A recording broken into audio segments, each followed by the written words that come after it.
good afternoon if you are in the Americas, but if you might be in Asia, good morning, and very excited to have you today with us.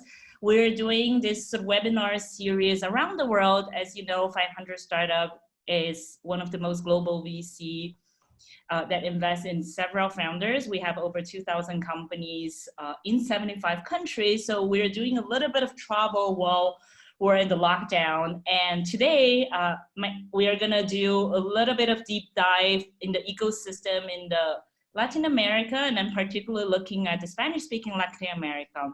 My name is Bedy. I am a managing partner at 500 Startups.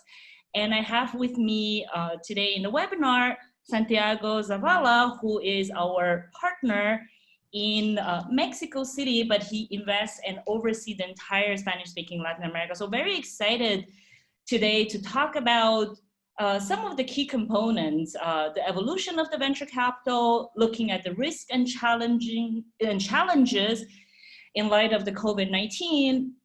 And especially what I wanted to cover a little bit is insight from companies on the ground. It's always much better when we see everything from the founder's eyes and then look at some of the challenges and opportunities as well. Also, you would see on the screen, we also have Tracy Barbara. She oversees our communication.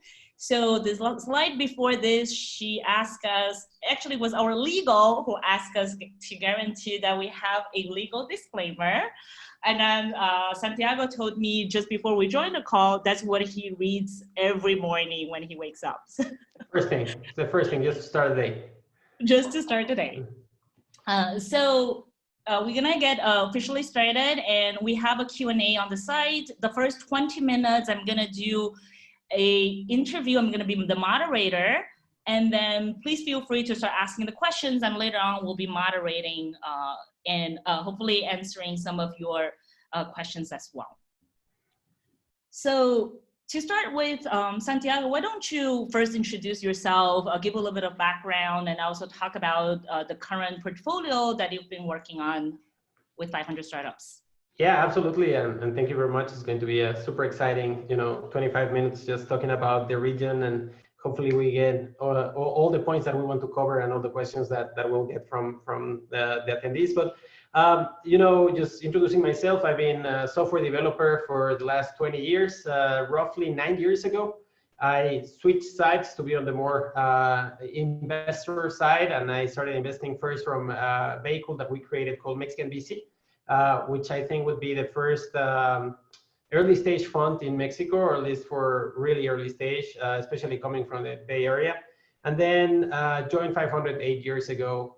Since then, we've done, I was just making the count, 170 investments from our different funds and programs in the Spanish-speaking Latin America area.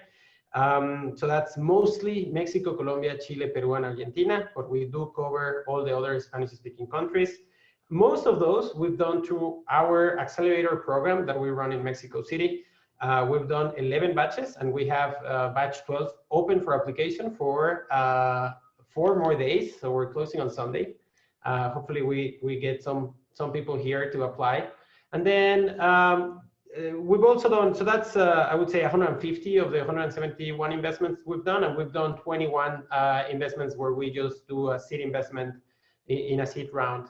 Out of those, we've had 51 failures, and the rest are part of the active portfolio. And you can imagine there is a whole range of different impact from COVID-19 in this portfolio. But what we've seen is we have roughly 15 that are in the toughest spot of bad, zero revenue kind of thing, that they have to really reinvent themselves. And we have roughly like 20 that are in that situation where COVID-19 might be helping them grow. So this is on-demand delivery, groceries to home, and that kind of businesses. And then everything else in the middle that we've spent the last now 6 weeks working from home and trying to adapt and understand. And even before that, I guess like a month, just seeing it slowly come to the region. Yeah, thank you, Santiago. Definitely, we are seeing many things that when the year started, I would never imagine, if you look at, for instance, with the Zoom, I think 2 months ago, maybe they had around 10 million users. And in 2 months, they have 200 million users. So I'm actually curious. You were talking about like a month and a half working remote, and for also like the rest of the people that are also joining this webinar. I'm actually interested to see how many hours, just pop how many hours you spend in Zoom or Teams or Google Hangout or Skype per day. Wow. So this is a question for everyone, right? So we want people to write on the chat. Great. So Zoom, I would say 5 to 8 hours, maybe, depending on the day. And then like another, for my side, another, depending on the day, 3 to 5 of actual work. Yeah. Yeah. It's really crazy to imagine, right? How much, like, how are we gonna adapt to all the sort of remote work? And also on the other side, as people like putting the time or sort of reflection into the remote work, is also this past week, we saw the crazy oil price went to like below zero, right? So all of a sudden we need to look at the world very, very differently. And the part of the conversation I wanted to sort of get started is to start super high level in the impact in the region and some of the opportunities and challenges. And now we'll dive a little bit deeper into like cases of portfolio. So in the macro trend, there's gonna be a lot of unemployment. So I would love to hear from your view of what do you think are some of the opportunities or challenges? How does that impact, please cover like, how does that impact from a venture capital perspective? And how does that impact from like a founder's perspective in that macro right. trend?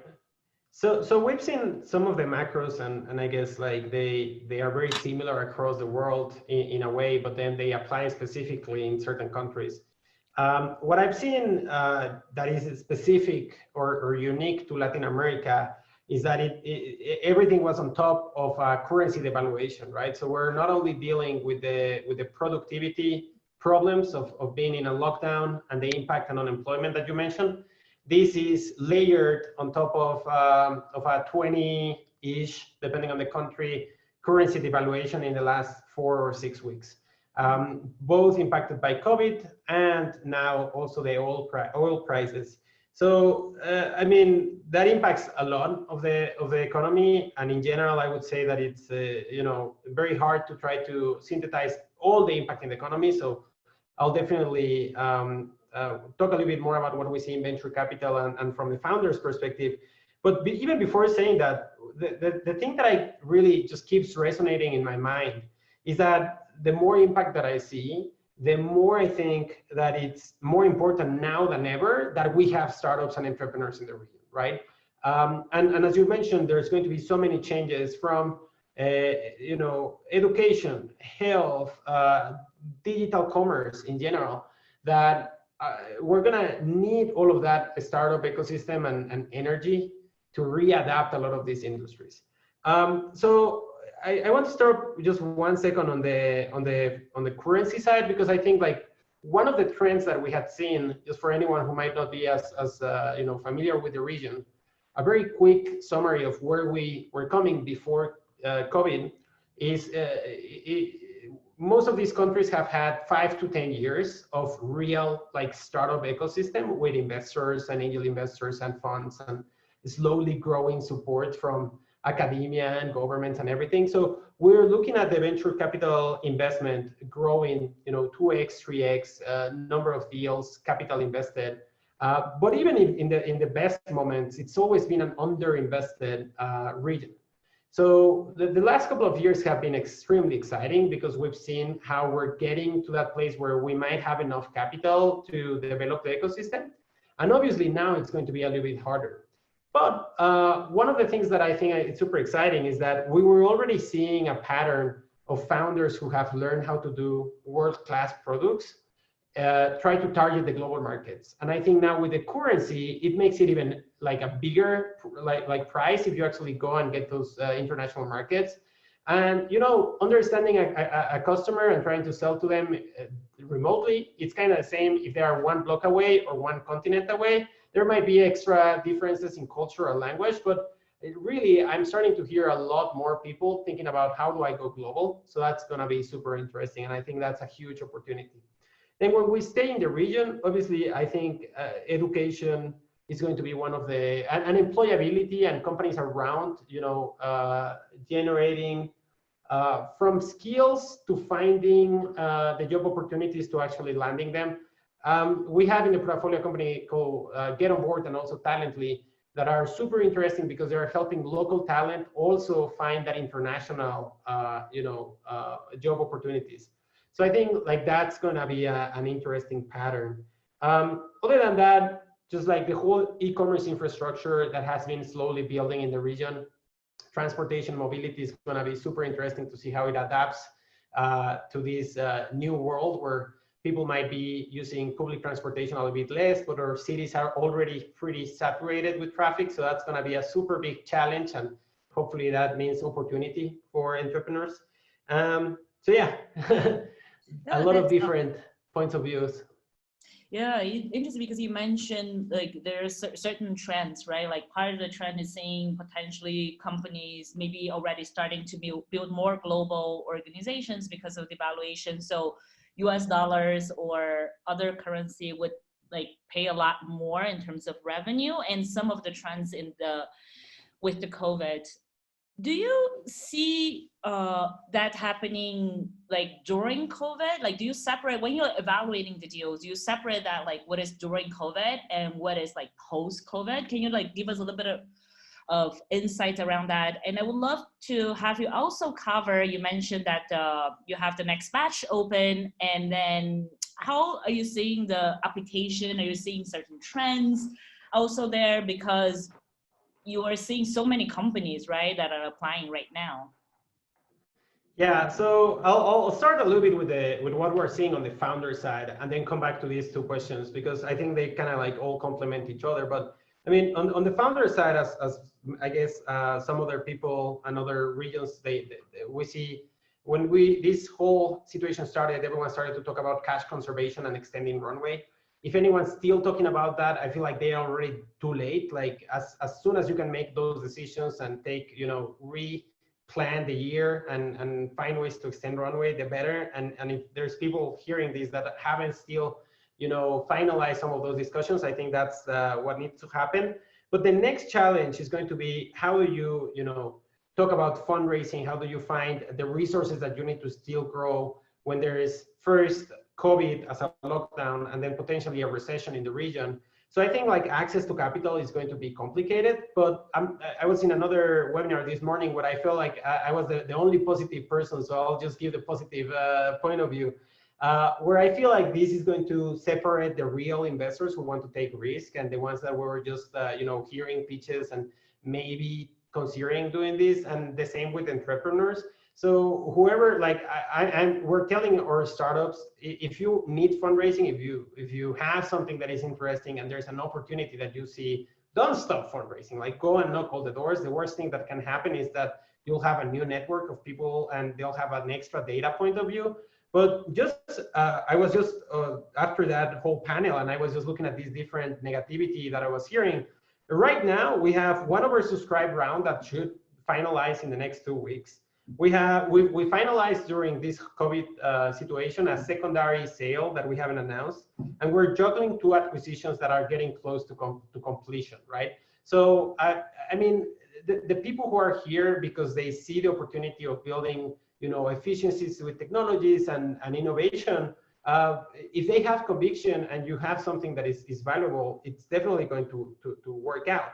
Now, we're seeing some people who are even looking at that as a more aggressive opportunity where, they hear all these different startups that have laid off people. Some of them or might do more layoffs if they fail. And I have, we have people close to us saying like, hey, if you find any talent that looks like this, please send it our way because this is a great opportunity for us to grow. So I think, there will be some consolidation and some interesting changes in the market, but there's definitely an opportunity. So now when we're looking at the application, we haven't sadly looked deeper enough to find these trends that we hope to find in the next couple of weeks, but I have some numbers that are super interesting. So on the last batch, so we're 4 days from closing.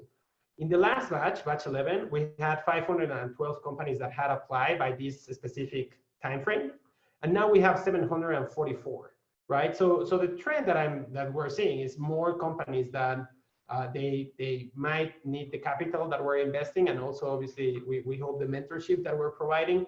But just generally that means, and we're seeing that as we're doing the first filters, companies that might be a little bit more mature applying to programs like us. So that's you know, a great opportunity for us and for these companies. So that's going to be interesting. Now, when we're thinking about the investment thesis, it's interesting because obviously the thesis is not going to change. We believe in technology, we believe in these early stage opportunities and teams and all the energy that these teams can bring to bring really good solutions to the market. But now we're going to be in a very unique position of being able to pick models that might be better adapted to this new world. Now, we obviously don't know, we cannot predict the future. I think there's a lot of uncertainty around how, you know, these lockdowns will end and how long that might last and how permanent these customer behaviors are going to change.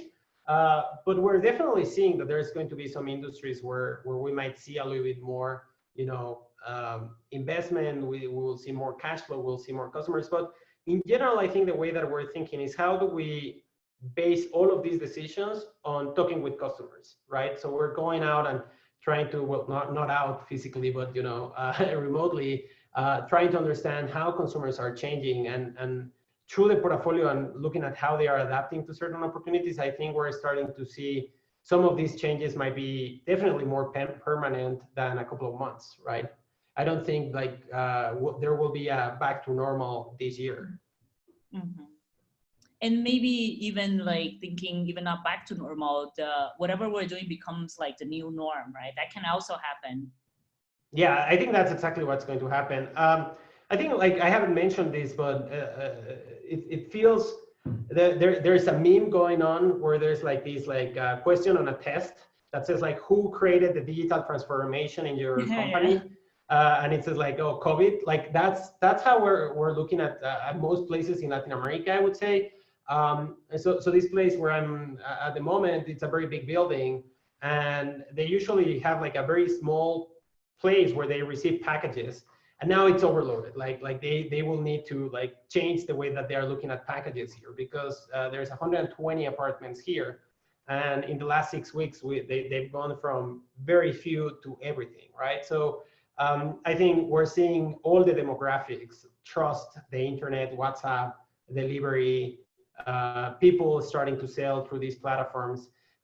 We have in the portfolio multiple different tools that people might use to do online sales, from payment methods to delivery, last mile delivery, and we're talking with all of them to trying to see, you know, what they are learning, what they're seeing. And in general, what we're seeing is that they have a huge demand of new customers who don't really know even how to use them. They need some education, but they need it now, right? So that's really, really interesting. And I don't think those people, once they see these benefits, they'll stop using it. Yeah. And one thing that you were talking about, and that's going to be my last question before we open for Q&A, you were talking about like when someone's, like you mentioned, like someone, for instance, laying off a team and then they send it to you, you help each other. One thing that I've seen in the market, for instance, like one of our founders in Brazil, he put together like a pledge of like sort of fighting the COVID. So one of like, it's like how you should treat your employees. And then for a lot of people that you work with, you should pay them even if you're not using their services. And then there's another like huge move, like over 800 like CEOs and venture capitalists all signed that pledge. And then another one like in Brazil, that is like, you shouldn't, not that you shouldn't, but we're committed to not fire people. And then over 2,000 companies like join that. Like sometimes it's hard, like during crisis, right? Your first reaction is to cut costs, but like a lot of people are taking like everyone is like together and building this community to fight the COVID. I would love to hear a lot more, because especially like from you that came from like community building, like you mentioned, like you started as a developer, but a lot of it is like build that community around you. So just love to hear a little bit on what you're seeing in the ecosystem, especially like the Spanish speaking ecosystem? And if you had a magic wand, what would it be, right? Like, given that we're all in this sort of crisis together. Right. So we've also seen some of these examples, as you mentioned. I think one that I would definitely love to mention that happened both in Mexico and Colombia, and I think Argentina and Chile, there's some efforts to also finalize something similar soon. It was the venture capital funds getting together and doing a pledge where, you know, would if we had done like a term sheet that would comply with it, and we wouldn't try to go and buy equity very cheap, and all these bad things that venture capital could do to try to take advantage of this situation and just do the opposite and really be here for the entrepreneurs, which is the reason why we exist. And it was very beautiful to see in Mexico around Amex Cap, most of the funds just dived into trying to understand and display that, hey, we're open for business. I think like we have some funds in the region that have dry powder, that have been very active to try to make sure that entrepreneurs know that there is still people. And I guess you do hear a lot about people saying like, oh, I have to be responsible and be mostly working with my portfolio. But definitely we need, and that's why we're so excited that the batch is open right now, you know, to put the message out there that there's different avenues and paths where people can go and build great companies and get support. There's a lot of other efforts which were really surprising for me. That are coming from different business owners, like you know, angel investors, people who have been trying to get their corporations somehow involved with venture, that they've been able to get together a group of people to support and open like you know, different challenges with some cash prizes to like, hey, let's find the best company in this specific sector, and they're going around trying to find mentors to support the companies that are applying. And you know, these are the same people that maybe spend a couple of months or years going inside of their innovation area, not getting something approved, and suddenly they are doing it somehow or another. So I think that's also exciting. You know, in the magic wand kind of category, it's really hard because I mean, obviously one can dream, but we're always trying to dream how we can make this happen within reality in a way. And you know, for me, it's just how do we keep, as I mentioned at the beginning, the energy of this ecosystem going? Because now it's the moment where we need more people diving deeper, working with entrepreneurs, starting new companies, and getting and finding support. So I think like this whole thing is a challenge for most of the investors to be able to go and find the resources that we need to continue supporting the entrepreneurs in the region, because we're definitely going to need them. Talking just personally, I feel like going at the public policy of each one of the countries, you can definitely see a contrast between some countries. I think there's ones that were able to close sooner, faster, get more incentives. Mexico is kind of like in the bottom of the list. So we do hope at some point to get our stuff together in a way. Yeah. So yeah, I mean, other than that, like for me, and I know like I'm always trying to be optimistic, always trying to build, and I'm energized right now because every day we just wake up and we hear all the founders in the community just trying to find the way to adapt. And we've been challenging ourselves, and we challenge everyone to think like, hey, everyone's talking about survival. How can we be talking about thriving, right? How can we use everything that we have in our surroundings and that entrepreneurial energy to be very creative, evolve with the customer, and get there before there's any competition, get there faster, get there something with something that the customers need right now, which is better solutions at better prices for really important issues. So I guess most of us, I guess we signed this work knowing that this was not going to be easy. But now it's even more obvious where the need is needed, right? The help is needed. So hopefully we'll have more and more energy every day, and more certainty, right? Because that's one of the things that drags everyone a little bit down. Yeah, and I think that's also a great segue from the question that Marisol has, which is, I think you mentioned those two things, right? Thriving and certainty. And then she's asking the question, can you talk a little bit about where are some of the opportunities, especially for those who are thinking about starting a business post-COVID era? We don't know when it's coming, but it is coming. Right. It's a super interesting question. I mean, we're some of the companies that we're seeing that are growing very quickly right now, just because they were in a situation that could be obviously, like evidently growing because of this, have to do with last mile delivery, groceries on demand, that kind of businesses where you could easily see, like, of course, if everyone's at home, these businesses. But now, when I look at this question, I think like this, if you wanted to start that now, you would already be late, right? Because there's already players there. So I would definitely be thinking of what are the non so obvious like changes on the customers that are gonna, be required. So I'm just thinking, for example, when we look at retail, it's going to be deeply affected and it's going to require different solutions. When you look at travel, right? So I would look at the other side of the spectrum where no one wants to go right now, and I would look at that space and find something that works post-COVID, right? So just thinking out loud, I think like if we look, for example, at travel, at events, at entertainment, and all the industries that really, really, really went down and are having the most trouble, and think like customers are still going to want to do those things. They're still going to value, experiences, travel, and everything, but they're gonna do it differently. So I think there's huge opportunities there.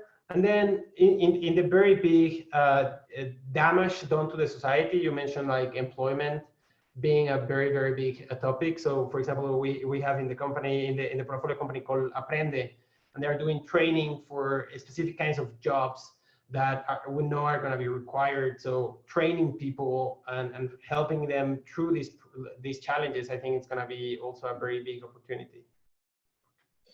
Yeah, and just to double click some of those, I actually think there's also a lot of opportunities to take like a step further. For instance, before in the past for employment, people might think of having like more full-time people. Now, like how do you make your workforce potentially more flexible with all this situation, right? So how do you, for instance, today retailers are the biggest employers in Latin America and all the different parts of the world, right? And a lot of them are still holding a lot of headcounts, but they need to manage that very differently. Also, I think there's a lot of trends around, a lot of people are going to go into debt.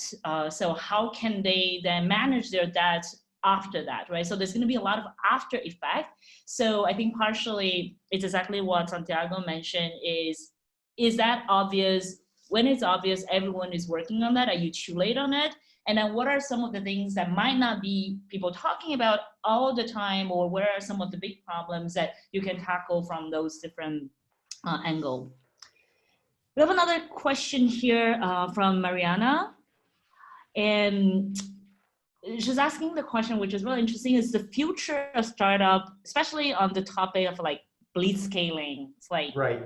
Growing at all costs. Is that a good thing? Is that not a good thing? How much you want to look at the revenue and or other metrics? Yeah, I mean, it's kind of interesting because I think, at least on the Spanish speaking side, we hadn't really seen a lot of blitz scaling before Rappi came to play. And I think like last year with SoftBank aggressively investing in the market, I think a lot of people started to say like, this is the way, let's do it. What I think that usually is kind of like different from just following the trends. What I feel is that there's multiple ways to build a business, right? Like you can go and bootstrap, you can raise capital very efficiently, or in some cases you can ramp it up to 11, which in my mind would be the blitz scaling side. And I feel like last year we heard a lot about people just trying to go with the blitz scaling side, and it was kind of like a very big trend. There's been some people that have failed in that process. There are some people that have succeeded. And what I hope the trend is that every entrepreneur will, find the level of risk and speed that they think that they should take, and hopefully they find the right partners to do that. But personally, I think just given the situation with COVID and some of these international investors maybe slowing down their activity, I think it's going to be harder for people to even consider, blitz scaling. I think like even just normal venture capital stage financing is going to be hard, right? But I'm sure there will be a couple of models that just because of their unit economics and the hype that builds around them, there will be a couple of blitz scale companies in the future for sure. But what I hope, and I would imagine is going to be the case, is we're going to see just like a wide array of different ways to build companies. Yeah, and also I think there's an important component. I think for people who are entrepreneurs here, there are sort of two type of capital. Of course, they can sort of merge, but like very often, if the capital is it's like institutional capital, right? So let's say for 500, we raise a capital, it's 10 years business for us. So when we look at every year or every 2 years, that's just like a little bit of the trend, but overall we're looking at the performance in the next 10 years, right? So this can be like a very good moment for us to find very interesting companies, whether they're blitzscaling or they're growing like one step at a time. I think that's sort of part of the equation we're doing. And then another type of capital, very often it's a little bit of the opportunistic capital. I think there's going to be a little bit of cleanup of that capital, right? So maybe someone's super interested. It's like, oh, I've seen or read so many like unicorns company that like has been happening in Latin America, but then I want to participate. I think that money is going to go away. And I think it can be a very sort of positive sign for the market, so that it's not like very unreal for the situation that's happening. But I do still believe that from an investor perspective, would like to see high growth in the opportunities that you are building in. So I think just a little bit of careful of like not working on super slow growth throughout the years, or sort of be too conservative at the same time. I know it's like difficult to manage those things, but I think it's finding that balance. And with the COVID, also one thing that is really important, with the COVID, like depends when you're asking me. You asked me last week, I had an opinion. You asked me this week, my opinion has changed, right? Because this whole situation is changing so rapidly. So I think the recommendation also for each of the founders is like, you should have your like command center to try to measure what's happening in the market. Well, one thing that I heard the other day that I found like a really good analogy was this, how a race car slows down before taking a curve, but then once it has traction, it actually starts accelerating. So in this topic, maybe what I think we will see is that the companies that are able to adapt to this situation, once things have more certainty, once they have a little bit more of a clear path of action, just because there will be fewer that are in that very specific, unique situation, I think we're going to see some companies just leapfrog, right, and just accelerate. And it doesn't necessarily have to be blitzscaling, where it's like the growth before other priorities. It can be a more responsible growth, but I definitely think that we'll see good growth after chaos.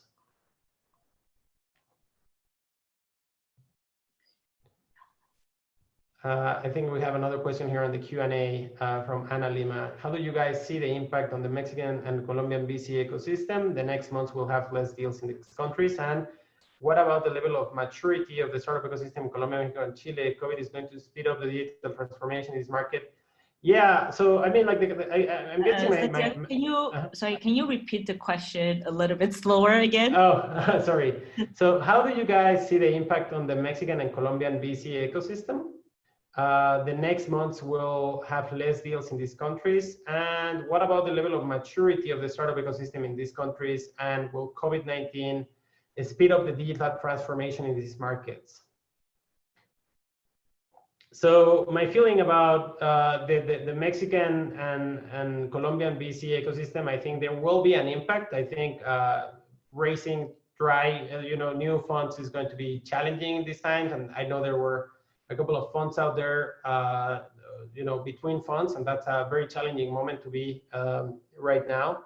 But hopefully we'll see, most of these players continue to invest, especially the ones that have dry powder. I think we'll see less deals in these countries, and some of the deals that we'll see will be inside rounds on top performing companies just to, keep them going. But we'll definitely also see new deals happening. As I mentioned, we're in the process of looking at a closing late this week.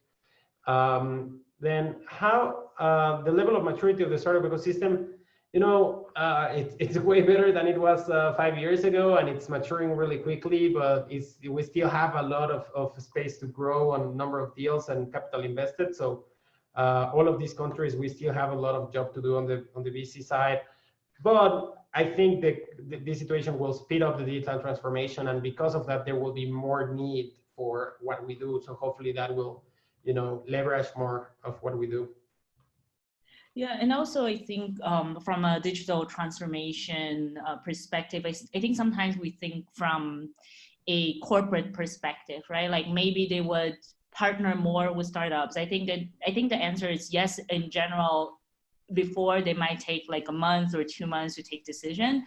Now they have no option to try something new, right? So people are reimagining ways to do things, especially within the corporates. And then I think the second component to look at, Santiago mentioned before, sort of in his like magic wand list, one thing that I've seen that is really, really interesting among all the markets is the government needs to also change and deregulate very quickly, adapting on what's happening, right? So for instance, one of our portfolio companies in Brazil, they work with sort of justice, so they have to do like online mediation. So they're like partnering with the Ministry of Justice to say, if you need to like mediate something online, actually we have that platform ready.